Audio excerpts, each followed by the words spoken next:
Hello, j'espère que vous allez bien. Nouvelle rediscovery. Rediscovery un petit peu importante pour moi, je dois l'avouer, avec Gen 13. Gen 13, alors pourquoi importante? Parce qu'en fait, c'est le premier comics que j'ai vraiment acheté. Voilà. Donc il date de février 1996. Donc ça fait déjà 25 ans que je suis tombé dans la marmite. Et oui, ça ne rajeunit pas tout ça. Et petite anecdote par rapport à ce tome. Pourquoi je l'ai acheté déjà? Parce que je lisais pas de comics avant, je lisais quelques mangas, Dragon Ball notamment. C'était période. Alors, c'était plus la période avec Boo, parce que c'était l'année d'avant. Donc là, il y avait. D'ailleurs, j'étais un peu sorti de tout ça. Et en fait, un jour, suite à des très mauvais résultats scolaires, je suis allé dans un kiosque, dans une maison de presse, et je jette un coup d'œil comme ça, regardez, et en fait, quelque chose tout de suite a attiré mon regard. C'était le fait qu'il y avait écrit numéro 1. Numéro 1, voilà, contrairement aux autres magazines qui pouvaient sortir, Strange, Spider-Man, X-Men, qui à l'époque étaient soit 300 et des bananes, soit plutôt dans la dizaine, numéro 1. Numéro 1, et plus un dessin qui m'avait accroché aussi. Je ne vous explique pas pourquoi. Donc, ce volume, Gen 13, qui contient les épisodes 1 à 2 de la mini-série, scénarisé par Jim Lee et Brandon Choi, est dessiné par un nouvel arrivant, Jeffrey Scott Campbell, voilà, qui fait ses débuts, vraiment, à proprement dit, sur cette série. Une série qui, finalement, se veut...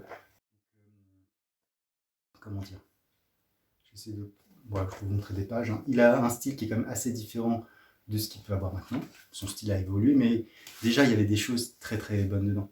Alors, pourquoi qu'est-ce que ça raconte? Pourquoi? Qu'est-ce que ça raconte? Ben, en fait, avec la création d'images, le studio Wildstorm essaie de sortir ses jeunes mutants, en fait, tout simplement. Au départ, ça ne devait pas s'appeler Gen 13, mais Gen X. Forcément, Marvel, qui avait Generation X dans le viseur, a dit s'il vous plaît, non, les X c'est pour nous, vous allez voir. Donc ils ont transformé ça en 13, qui est la 13e génération d'Américains, a priori. Donc voilà, donc c'est finalement, qu'est-ce que c'est? De façon très très simple, hein, des jeunes.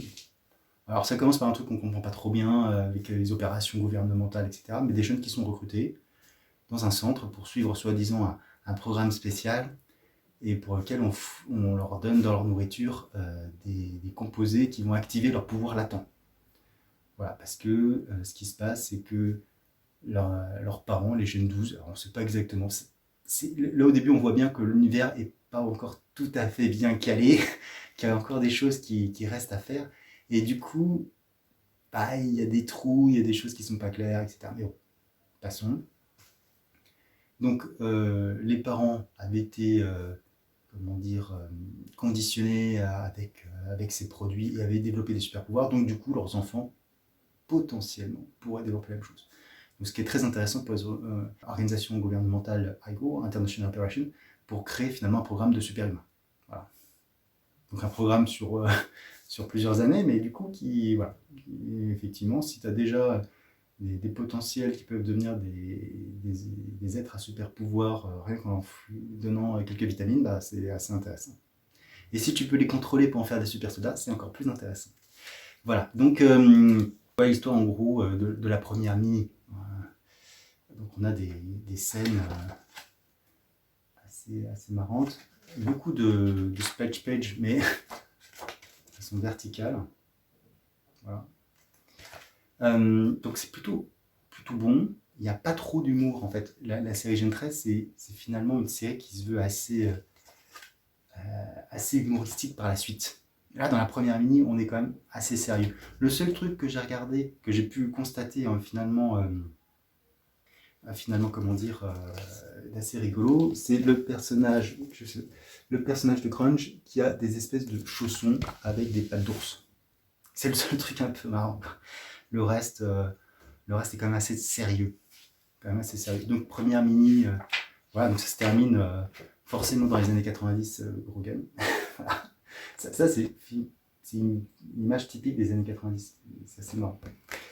Donc voilà, donc premier kiosque, deuxième kiosque, où là, petit reproche, c'est qu'on a Pete qui là, alors c'est 3 et 4 qui est quand même là, les 2 épisodes. Alors en fait, Pete n'a rien à voir avec l'univers Wildstorm, c'était dans l'univers image où vous voulez faire une espèce d'univers cohérent, partagé, etc. Moi, je pense que c'était une très mauvaise idée, parce que du coup, on a des trucs qui sont un peu bizarres, on ne sait pas qui c'est. Est-ce qu'on a envie de regarder sa série? Est-ce que sa série est disponible? Est-ce que maintenant, pour les vieux lecteurs, c'est juste impossible. Et attention, il y en a qui vont un peu avoir mal. Parce que en fait, avec ce numéro, j'étais accroché. D'ailleurs, ce numéro est encore plus beau graphiquement. Il y a vraiment des choses très très belles. Et donc, j'ai décidé de m'abonner, parce qu'à l'époque, chez Scénic, parce que c'est publié chez Scénic, excusez-moi si je n'ai pas précisé, on pouvait s'abonner.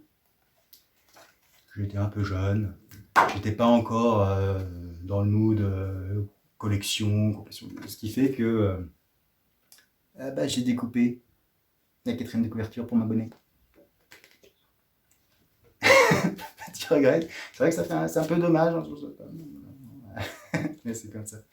C'est comme ça, d'ailleurs si vous voulez voir la page entière, je reprends le dernier, voilà, ça fait ça. Vous voyez, petite partie abonnement, ce que j'ai découpé. J'avais écrit découpé ou photocopier, je n'avais pas de photocopieuse à l'époque. Avec le recul, j'aurais dû dépenser les quelques euros, les quelques francs à l'époque pour faire la photocopie. Et dernier tome, le 3e bimestriel, donc ça a été publié entre février et juin 1996, qui comprend les épisodes 5 qui finit la mini-série et l'épisode 0 qui reprend un certain nombre de choses. Voilà. Et on a un petit bonus. Voilà. Un peu délirant. Voilà. Et surtout sur l'épisode 0, ce qui est assez plaisant, c'est qu'on a plusieurs scénaristes, plusieurs dessinateurs qui font le pont entre la mini et la première ongoing finalement, dessinée par Jimmy notamment, avec voilà, sur les petites histoires. Après, il y a un autre dessinateur que j'ai oublié, que je mettrai dans les crédits. Et puis après, il y a aussi J.F. Scott Campbell, qui savait dessiner à l'époque, et qui dessinait de manière un peu régulière. Voilà. Chose qui n'a pas dû arriver depuis les 15 dernières années. Voilà, donc vraiment une mini-série de cœur.